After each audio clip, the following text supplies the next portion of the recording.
Hi hello नमस्कार सत श्री अकाल आदाब गुड मॉर्निंग दोस्तों मित्रों साथियों सहेलियों। आज हम लोग बात करेंगे लघु बीजाणु जनन पर। लघु बीजाणु शब्द देखिए, इसमें जनन शब्द आया है। इस चैप्टर में जहां भी जनन शब्द आए उसका मतलब होता है निर्माण होना, यानी कि किसका निर्माण होना।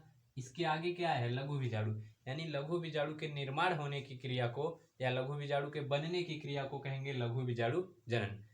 अब लघु बीजाणु बनते हैं पराग कोष में, तो वो कैसे बनते हैं उसकी क्रिया जानते हैं हम लोग। तो पहले देखते हैं द्विबीजपत्री पौधों में। द्विबीजपत्री पौधों में तो एक कोशिका रहती है, इसका नाम है पॉलन मदर सेल। ठीक, लघु बीजाणु मातृकोशिका। अब इसके केंद्रक में होगा अर्धसूत्री विभाजन। अर्धसूत्री विभाजन दो चरणों में होता है, अर्धसूत्री फर्स्ट, अर्धसूत्री सेकंड। अर्धसूत्री विभाजन में एक केंद्रक से चार केंद्रक बनते हैं और जनक में जितने गुणसूत्र रहेंगे उसके आधे गुणसूत्र संतति में पहुंच जाए। तो इसमें पहले होगा अर्धसूत्री फर्स्ट। अर्धसूत्री फर्स्ट विभाजन जैसे होगा, इसके यहाँ एक केंद्रक है, इससे दो बन जाएंगे, ये बन गए दो केंद्रक। अब जब अर्धसूत्री सेकेंड होगा तो दो से बन जाएंगे चार, ये है 2n, मतलब द्विगुणित है। तो अब यहां बन जाएंगे चार, और यहां हुआ है अर्धसूत्री सेकेंड। अब चार बन गए, इसमें कोशिका द्रव्य है, इसमें भी कोशिका द्रव्य है। अब ये जो केंद्रक बने हैं ये अपने अगल बगल के कोशिका द्रव्य को एकत्रित करके परत बना लेंगे। तो देखिए ये इस रूप में हो जाते हैं।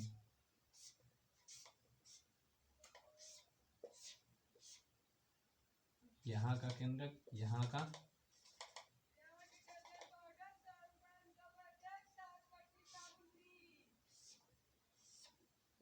ठीक, ये बन गया। अब देखिए अभी तो ये बंद है, अब ये सभी अब द्विपरत हो जाएंगे, अपनी परत एकदम अच्छे से बना लेंगे, यानी कि ये संरचना हो जाएगी।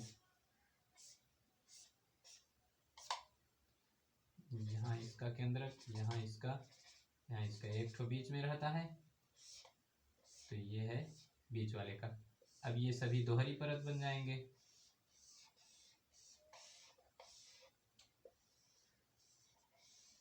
यही है लघु बीजाणु, बन गए लघु बीजाणु। ये लघु बीजाणु बनने की क्रिया को ही कहते हैं लघु बीजाणु जनन। देखिए लिखना रहेगा तो कैसे लिखेंगे? सबसे पहले पॉलन मदर सेल यानी लघु बीजाणु मातृ कोशिका के केंद्रक में अर्धसूत्री विभाजन होता है, जिसके परिणाम स्वरूप चार केंद्रक बनते हैं। वो चारों केंद्रक अपने अगल बगल के कोशिका द्रव्य को एकत्रित करके कोशिका में परिवर्तित हो जाते हैं, जिससे लघु बीजाणु का निर्माण हो जाता है। इस लघु बीजाणु में देखिए यहाँ गुणसूत्रों की संख्या 2n है और इसमें हो जाएगी n, यानी जहां भी अर्धसूत्री विभाजन होगा तो उसमें गुणसूत्रों की संख्या जनक की तुलना में आधी हो जाएगी। ये है जनक, ये है संतति, ये लघु बीजाणु मातृ कोशिका और ये लघु बीजाणु। तो यही प्रक्रिया कहलाती है लघु बीजाणु जनन। अगर एक बीजपत्री में बात करें तो देखिए उसमें क्या होता है, यही कोशिका रहेगी,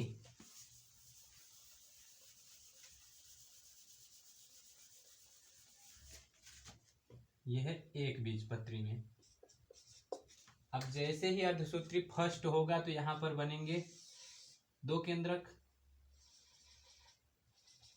जैसे ही दो केंद्रक बनते हैं उसी समय हो जाता है कोशिका द्रव्य विभाजन। इसमें चार जब होते हैं, चार बनते हैं तब कोशिका द्रव्य विभाजन होता है, इसमें दो में ही कोशिका द्रव्य विभाजन हो जाएगा।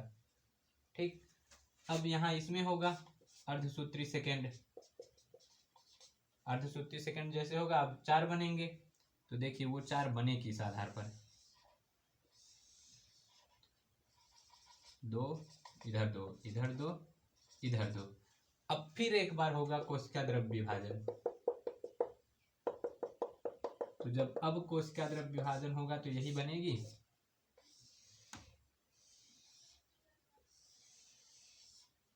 देखिए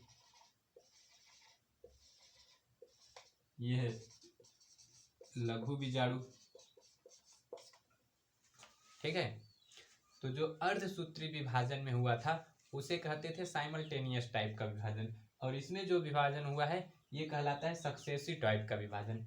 एक एक पराग मातृ कोशिका से 4 लघु बीजाणु का बनना ही क्या कहलाएगा, लघु बीजाणु जनन। या इसको और अच्छे से लिखें तो जब पराग मातृ कोशिका में अर्धसूत्री विभाजन होता है तो उसके फल स्वरूप 4 अगुणित लघु बीजाणु बनते हैं, जिसमें गुणसूत्रों की संख्या पराग मातृ की तुलना में आधी रहती है।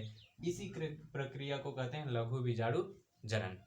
ठीक है, तो ये था लघु बीजाणु जनन। अब देखते हैं कि लघु बीजाणु जनन यानी परागकण अभी तो बन गया, लघु बीजाणु बन गया, अब उसका अंकुरण कैसे होता है। नर युग्मोद्भिद का विकास कहते हैं। अगली हेडिंग है नर युग्मोद्भिद का विकास।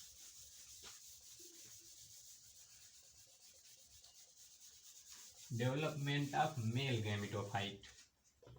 हेडिंग है नर युग्मोद्भिद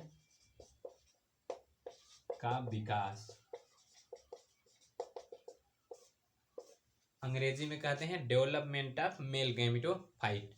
अब देखिए इसमें क्या होगा, अभी अभी बना है, देखें आप लोग, लघु बीजाणु या फिर उसी को कहते हैं परागकण, उसका निर्माण हुआ है। तो परागकण की संरचना में आप लोगों को बताए थे कि ये होता है परागकण, इसमें छोटी छोटी रिक्तिका रहेंगी। तो ये केंद्र, अच्छा आप लोग देखे होंगे वहां 2 केंद्रक बनाए थे, यहाँ 1 केंद्रक बनाए हैं, तो ये इसका केंद्रक है। 2 परतें हैं, बाहर वाली एक्साइन, अंदर वाली इंटाइन, ये छोटी छोटी रिक्तिका है और ये केंद्रक। अब इस केंद्रक में होता था समसूत्री विभाजन। समसूत्री विभाजन में 1 से 2 बनते हैं, अर्धसूत्री में 1 से 4 बनते हैं, तो यहाँ 2 बनेंगे।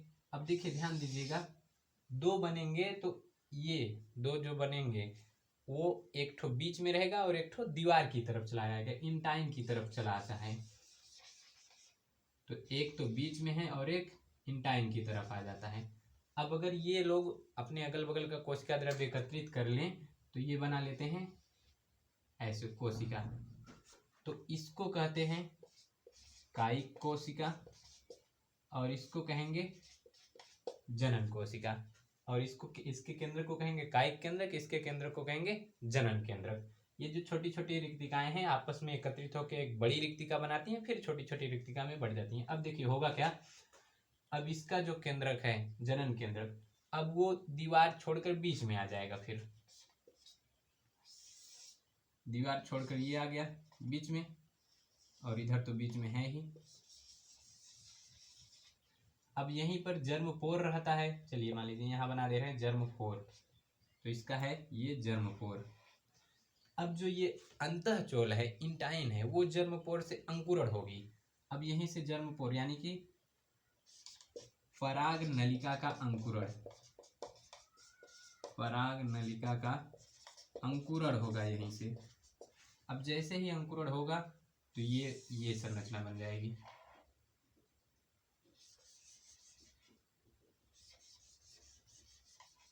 देखिए ये है पराग नलिका का अंकुरण प्रारंभ हो गया है। अब जैसे ही पराग नलिका का अंकुरण आरंभ होता है तो ये है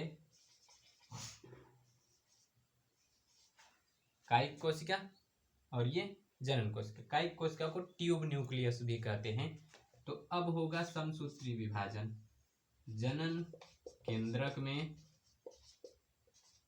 फिर होगा समसूत्री विभाजन। अब जैसे ही समसूत्री विभाजन होगा तो 2 बनेंगे और ये नलिका और बड़ी हो जाएगी। तो ये देखिए अभी ये संरचना बना, ये नलिका थोड़ी सी बड़ी हो गई और ये विभाजित होकर 2 ठो बन गया,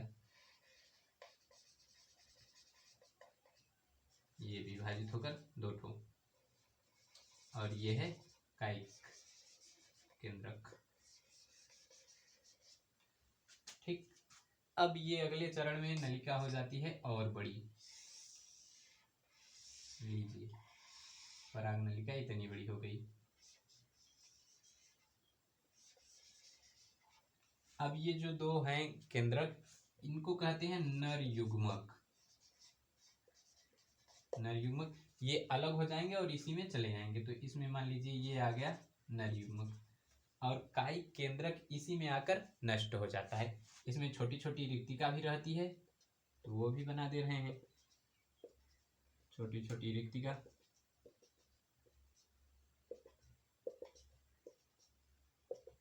तो यहाँ इसका ये छोटी छोटी रेखिका। अब देखिए यहाँ से अंकुरण की जो प्रक्रिया है, यहाँ से ये प्रक्रिया होती है वर्तिकाग्र पर। ये इतनी प्रक्रिया जो हुई है इतनी प्रक्रिया ये वर्तिकाग्र पर होती है, और ये ऊपर वाली प्रक्रिया परागकोश में होती है। तो देखिए लिखेंगे कैसे। सबसे पहले परागकोश के केंद्रक में, परागकण के केंद्रक में, सबसे पहले लघु बीजाणु के केंद्रक में समसूत्री विभाजन होता है, जिसके परिणाम स्वरूप दो केंद्रक बनते हैं। मध्य वाले केंद्रक को कहते हैं कायिक केंद्रक, दीवार से चिपके या फिर किनारे वाले केंद्रक को कहते हैं जनन केंद्रक। ठीक है, जनन केंद्रक इंटाइन की दीवार से चिपकता है, फिर कुछ समय बाद छोड़ देता है। अब जर्म छिद्र यानी जनन छिद्र से पराग नलिका का अंकुरण होने लगता है, और उसी समय जनन केंद्रक में समसूत्री विभाजन होता है, जिसके परिणाम स्वरूप दो नर युग्मक बनते हैं। ये है, दो नर युग्मक बनते हैं, और पराग नलिका पूरी तरह अंकुरित हो जाती है। ये दोनों नर युग्मक इसी पराग नलिका में आ जाते हैं। उपयुक्त पूरी प्रक्रिया कहलाती है नर युग्मोद्भिद का विकास। देखिए हेडिंग क्या है, नर युग्मोद्भिद का विकास। इसका मतलब नर युग्मक कैसे विकसित हुआ वही बताना है। तो ये पूरी प्रक्रिया जो कहलाएगी वो कहलाती है नर युग्मोद्भिद का विकास। ठीक है, इस वीडियो में हम लोग क्या क्या जाने, लघु बीजाणु किसे कहते हैं और नर युग्मोद्भिद का विकास कैसे होता है, इतना इस वीडियो में जान लिए हम लोग। कुछ बचा तो नहीं है? स्क्रीनशॉट लेना हो तो स्क्रीनशॉट ले लीजिए, कुछ पूछना हो तो कमेंट में बता दीजिएगा। तो ये उम्मीद है आप लोगों को अच्छे से समझ में आया होगा, कुछ छूटा तो नहीं है। इसको कहेंगे एक्साइन, और ये अंदर वाली दीवार कहलाती है इंटाइन, और ये जो जनन छिद्र है इसको कहते हैं जर्म पोर। जर्म पोर। ठीक, तो चलिए अगले वीडियो में फिर मिलेंगे। तब तक के लिए बुजुर्गों का ख्याल रखिए, बड़ों का सम्मान कीजिए, छोटों को प्यार दीजिए, अपने व्यक्तित्व को इस तरह विकसित कीजिए कि महिलाएं आपके साथ सुरक्षित और सम्मानित महसूस करेंगे। मिलेंगे अगले वीडियो में, तब तक के लिए bye bye, tata, see you.